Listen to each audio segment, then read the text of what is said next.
everyone, it's Danielle Brooker here from the Daisy Patch, and I'm going live simultaneously on Facebook and Instagram. So if you see me like my eyes darting everywhere, that is why. And I'm jumping on live today because I've been getting a lot of questions about why and how and what got me to where I am right now. Like, the question that often comes up, particularly when you're meeting someone new, is like, what do you do? Oh, well, why do you do that? How did you get into that? And for me, my coaching journey actually has a couple of twists and turns. It really started from this point, this unraveling point where cracks started to appear in my life. And I had to kind of start to ask questions before I even got to knowing that coaching was part of that journey.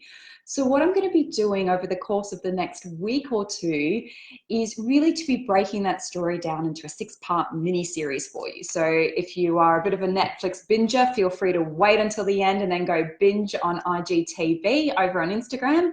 Otherwise, come along for the ride. I have also been sharing the story over on the blog on thedaisypatch.co.uk/blog. And gold stars to anyone who can pick up the reason for all of the titles. I'm going to leave that as a little bit of a suspicious hint. There's a bit of a treasure hunt that you can go on over the course of the next 6 lives and 6 videos. But really what I wanted to do is to paint the full story, because I think so often it's really easy for us to look at someone else's experience, to look at where they're at their lives, whether they own a business or look like they have this magical career or this perfect relationship or whatever it is. And we can get into comparison mode and be like, oh, well, they must have it all together. And also the other question that comes up is there's the flip side of that is also you see the joy in their lives and you see the momentum and the excitement and you want a piece of that. I know for me personally, even part of my story for why I live in London right now was noticing that actually every time I heard someone else was living in London, I was like, how did they do it? I want to do that. And so you can use it in both ways. You know, the power of story is really great for reflecting back to us what we need to learn, maybe checking in for okay, well, how can I take a stock take of my own life? How's this going to support me?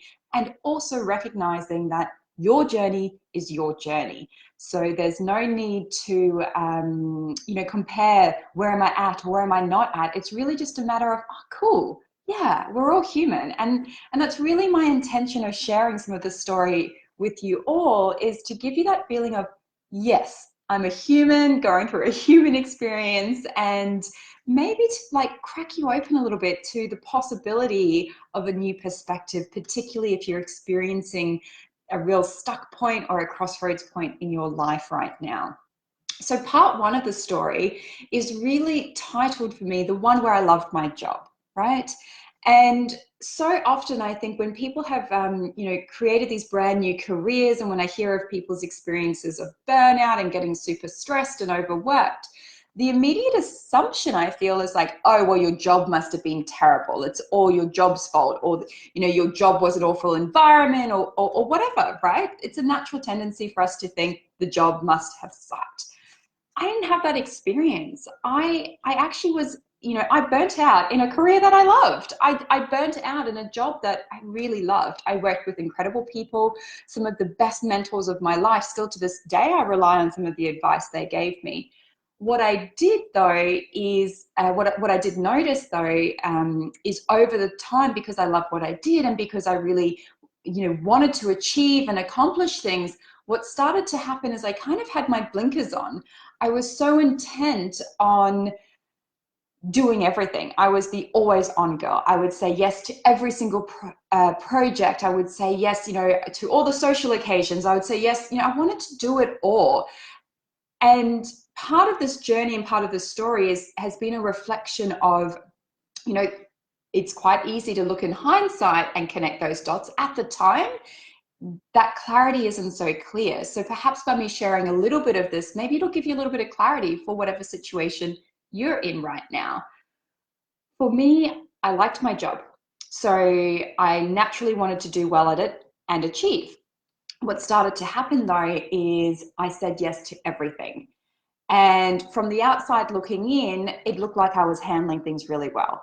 I was, obviously still showing up at work, supposedly performing well, but on the inside, I was starting to have this kind of low-lying anxiety, stress, something building up that I wasn't necessarily acknowledging.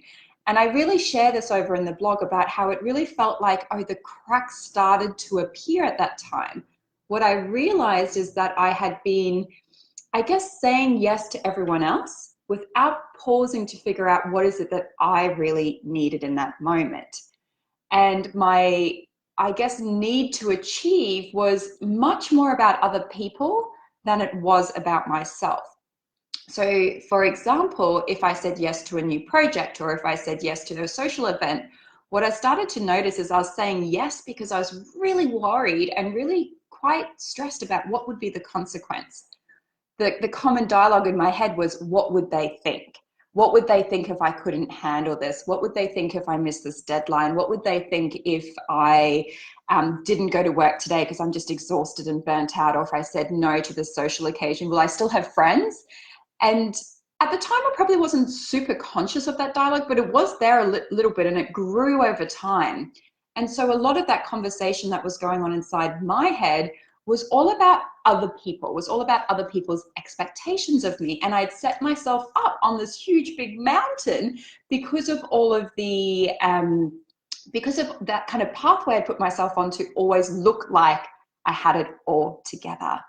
And so part one of my journey was really at that crux, at that point of doing it all, studying my master's part-time, wanting to have time with my partner, doing all the jobs at work. We were short-staffed, had some really high-profile projects that I felt like I had to hold together.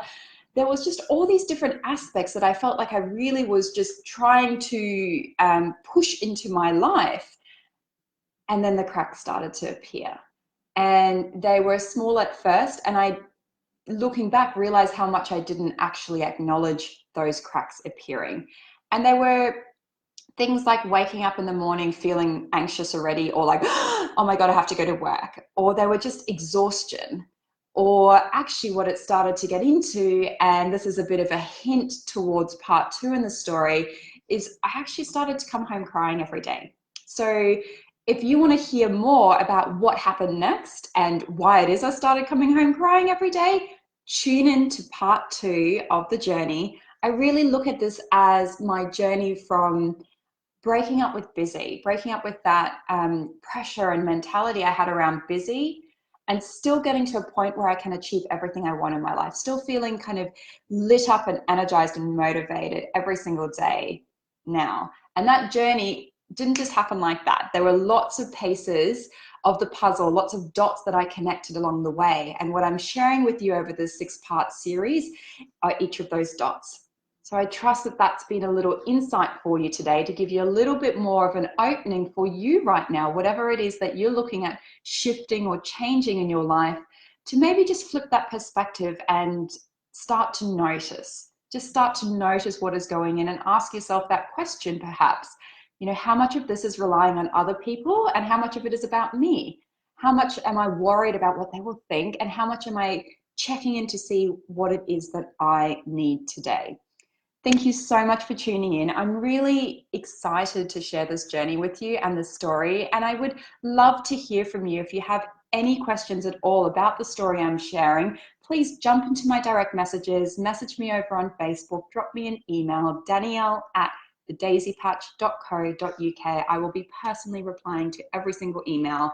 And if you want to be involved and hear more stories like this and get more tips and insights and possibly just a little bit of inspiration, I share a weekly newsletter where I really do, share anything from what's going on in my day-to-day life and how I'm handling some of my daily pressures, through to, some of these, inspirational moments where I am learning from other mentors in my life, through to tips that you can really take on board, like practical steps to get you unblocked, to give you back your clarity, to give you back that feeling of like really connected to yourself. So I'd love for you to join my newsletter list. It goes out every Wednesday morning, and you can join that list. You can sign up over at thedaisypatch.co.uk/weekly. or pop me a message and I'm happy to send you that link directly. I have some really exciting projects coming up over the next couple of months. So whenever you're watching this video, it is summer 2019 in the Northern Hemisphere. So I'm really excited to share some of those projects with you.